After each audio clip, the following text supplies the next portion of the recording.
लेकिन जैसे एक सर्जन जब बीमार होता है तब अपना ऑपरेशन खुद नहीं कर पाता, ना ही अपने बाल खुद नहीं काट पाता, और इससे भी सटीक एक और कहावत कि घर की मुर्गी दाल बराबर होती है, लगभग यही हाल पंडित जी के घर का है।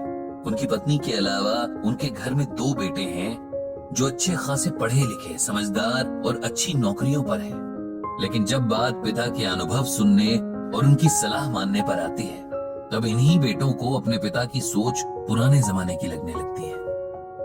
एक समय ऐसा आया जब पंडित जी को लगने लगा कि उनके बच्चों को न सिर्फ गीता के ज्ञान जानने बल्कि अपनी जिंदगी में उतारने की भी सख्त जरूरत है।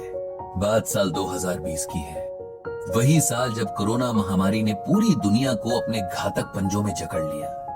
पूरी दुनिया इसके डंक से कराह रही थी, क्या अमीर क्या गरीब, हर देश हर व्यक्ति इसके खौफ तले जी रहा था। ऐसा भयानक मंजर शायद हर किसी ने पहली बार देखा था। जो बीमार थे उन्हें बीमारी ने तबाह किया, जो बीमारी से बच भी गए उनके रोजगार खतरे में आ गए।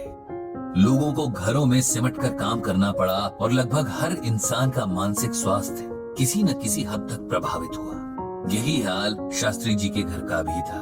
उनकी पत्नी हर वक्त परेशान रहती कि कहीं उनके परिवार में किसी कोई बीमारी ना हो जाए। बेचारी हमेशा एक खौफ के साए में रहती। पंडित जी के लाख समझाने पर भी उनका डर न खत्म होता न कहीं जाता। हर वक्त अपने दोनों बच्चों की चिंता में रहती जो दूर दूसरे शहरों में लॉकडाउन के कारण फंसे हुए थे।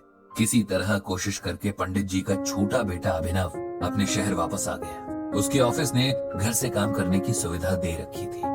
इस बात से पंडित जी की पत्नी को थोड़ा सुकून तो मिला कि चलो कम से कम एक बेटा तो आंखों के सामने है। उसके आराम उसके खान पान का पूरा जिम्मा उसकी माँ ने ऐसे उठाया मानो बेटा ना हो कोई वीआईपी घर पे ठहरा हो। इधर पंडित जी का इनबॉक्स लोगों के सवालों दर्द भरी कहानियों से भरा रहने लगा। कोई किसी अपने के चले जाने के गम में खुद को और अपने परिवार को संभालने की सलाह मांगता, तो कोई दिमाग की शांति के उपाय तलाशता हुआ उनके इनबॉक्स में दस्तक देता। कुल मिलाकर हर तरफ बस एक अजीब उदासी का माहौल था।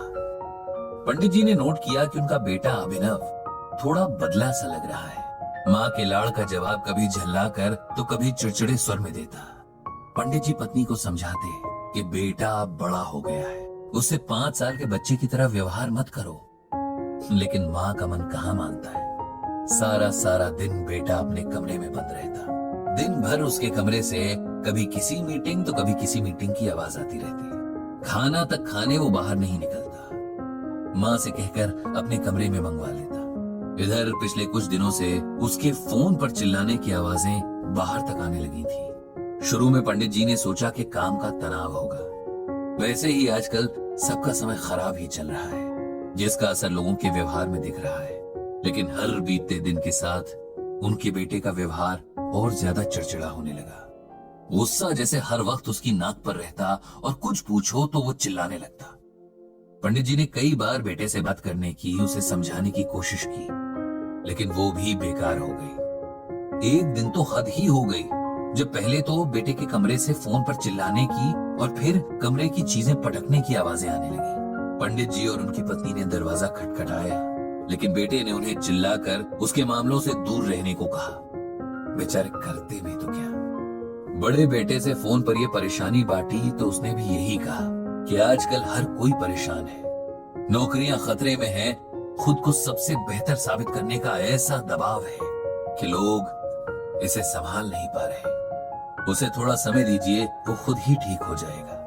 एक रात जब पंडित जी पानी पीने किचन तक आए तो उन्होंने अभिनव के कमरे की लाइट जली देखी। यूं ही झांक कर देखा तो उनका लाडला बेटा घुटनों में सर दिए रो रहा है। उनसे बर्दाश्त नहीं हुआ और वो तुरंत अंदर चले गए। बेटे के सर पर हाथ फेरकर पूछा कि क्या हुआ, वो ठीक तो है? अपने पिता के प्यार से छूने से अभिनव को जाने क्या महसूस हुआ। वो फफक फफक कर रो पड़ा। पंडित जी ने उसे सीने से लगा लिया। बेटे का ये हाल देखकर उनका कलेजा मुंह को आ गया। थोड़ी देर में सामान्य होकर अभिनव बोला, मेरे गुस्से ने सब खराब कर दिया पापा, पता नहीं मुझे क्या हो गया है।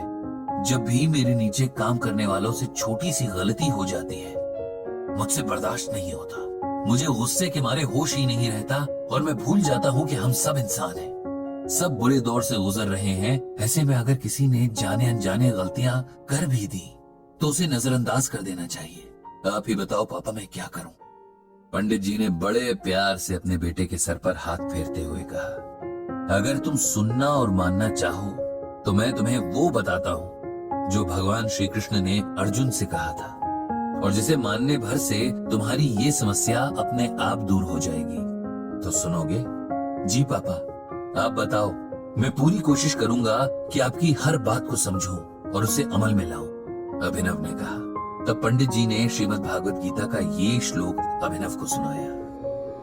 क्रोधात् भवति सम्मोहः, सम्मोहात् स्मृति विभ्रमः, स्मृति भ्रंशात् बुद्धिनाशो, बुद्धिनाशात् प्रणश्यति। ये गीता के दूसरे अध्याय का 63वां श्लोक है, जिसका अर्थ है क्रोध से मनुष्य की मति यानी बुद्धि मारी जाती है, मतलब वो मूढ़ हो जाती है, धीमी हो जाती है। इससे याददाश्त नष्ट हो जाती है। याददाश्त नष्ट हो जाने से मनुष्य की बुद्धि नष्ट हो जाती है, और बुद्धि का नाश हो जाने पर मनुष्य खुद अपना ही नाश कर बैठता है। इस श्लोक में भगवान श्री कृष्ण अर्जुन को ये समझा रहे हैं कि कोई भी युद्ध सिर्फ ताकत से नहीं जीता जा सकता। आपको अपनी इंद्रियों को भी अपने नियंत्रण में रखना सीखना होगा, वरना आपको हराने के लिए बाहरी दुश्मनों की कोई जरूरत नहीं पड़ेगी। आप खुद के ही दुश्मन बन जाएंगे। क्रोध यानी गुस्सा इंसान का ऐसा ही एक दुश्मन है, क्योंकि गुस्सा आते ही हम सबसे पहले अच्छे बुरे का विवेक खो देते हैं। सामने कौन है उसके सम्मान की परवाह किए बिना बातें बोलने लग जाते हैं, ये कोई ऐसा कदम उठा लेते हैं जिससे हमें पछतावे के सिवाय कुछ और नहीं मिलता। क्रोध बड़े से बड़े वीरों के बल को भी एक पल में समाप्त कर देता है, बड़े बड़े ज्ञानियों के ज्ञान को खत्म कर देता है, और जीवन भर के कमाए पुण्य और सम्मान को एक पल में चकनाचूर कर देता है। इसीलिए सबसे पहले अपने क्रोध को जीतना सीखो, तभी जिंदगी की बाकी लड़ाइयां जीत पाओगे। लेकिन मैं ये कैसे करूं पापा? अभिनव ने उदास आवाज में पूछा। बिल्कुल वैसे जैसे अपने बाकी के काम करते हो, अपने दिमाग को ये मैसेज देकर कि चाहे कुछ भी हो जाए, कैसी भी सिचुएशन हो, अपना आपा नहीं खोना है। दूसरों की जगह खुद को रखकर देखने की आदत बनानी है, और अगर किसी से कुछ ऐसा हो भी जाए जो गलत हो, हमारा नुकसान हुआ हो, तब भी पूरी कोशिश करनी है कि गुस्से के बजाय शांति और धैर्य से अगले को इसका एहसास कराया जाए। पिता की प्यार भरी छुअन और गीता ज्ञान की ठंडी फुहार से अभिनव का मन एकदम शांत हो गया था। वो जानता था कि एक दिन में खुद को नहीं बदल पाएगा, लेकिन गीता के श्लोक और उसके अर्थ के अनुसार अगर हर दिन जीने की कोशिश करे तो शायद एक दिन खुद को पूरी तरह बदलने और एक बेहतर इंसान बनने में कामयाब हो जाएगा। बदले नजरिए की पहली शुरुआत में अभिनव ने अपनी माँ से माफी मांगी, जिसका दिल उसने जाने कितनी बार दुखाया था, और माँ से अपने मन को पूरी तरह कंट्रोल करने का प्रॉमिस किया ताकि वो किसी और का दिल ना दुखाए। पंडित जी ने एक बार फिर भगवान श्री कृष्ण और श्रीमद् भागवत गीता को मन ही मन प्रणाम किया, और हर बार उन्हें सही राह दिखाने का आभार जताया।